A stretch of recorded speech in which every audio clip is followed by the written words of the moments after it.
My parents fed my sister's kids expensive takeout, told mine to eat scraps, so I made one call, and chaos erupted. Ask the kids what they want, my mum said.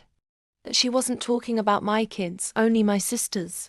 Mine were told to eat whatever scraps they could find in the kitchen. My sister laughed. My parents shrugged. So I took my kids to the most expensive steakhouse in town, and after one phone call, everything they thought they controlled exploded. By the time dessert hit our table, my phone was blowing up. My parents were in full panic mode. I'm a single mom of 2 amazing children, living in Chicago. I work hard, never ask for favors, and show up for everyone, especially family. But apparently, that loyalty doesn't go both ways. We were at my parents' house for a casual Saturday. The plan? Order food, hang out. But when it was time to pick dinner, my mom turned to my sister's kids, her favorites, and asked, "What do you want? Pizza?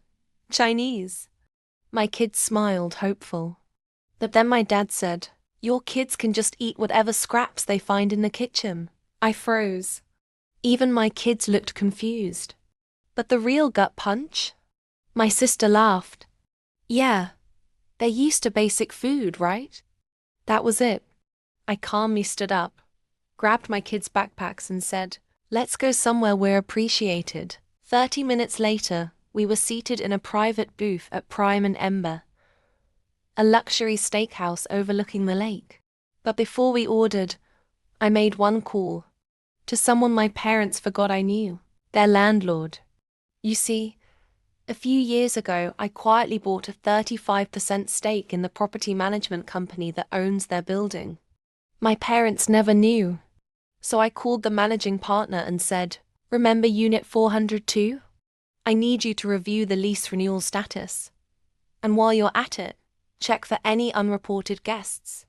I believe someone's been living there unofficially, because my sister, she and her kids have been secretly living rent-free in my parents' condo for months. A direct violation of the lease agreement." By the time the steaks hit our table, my phone lit up. 20 missed calls, 14 messages, all from my parents. The texts? "Why would you do this? The landlord is threatening to terminate our lease. Call US back immediately."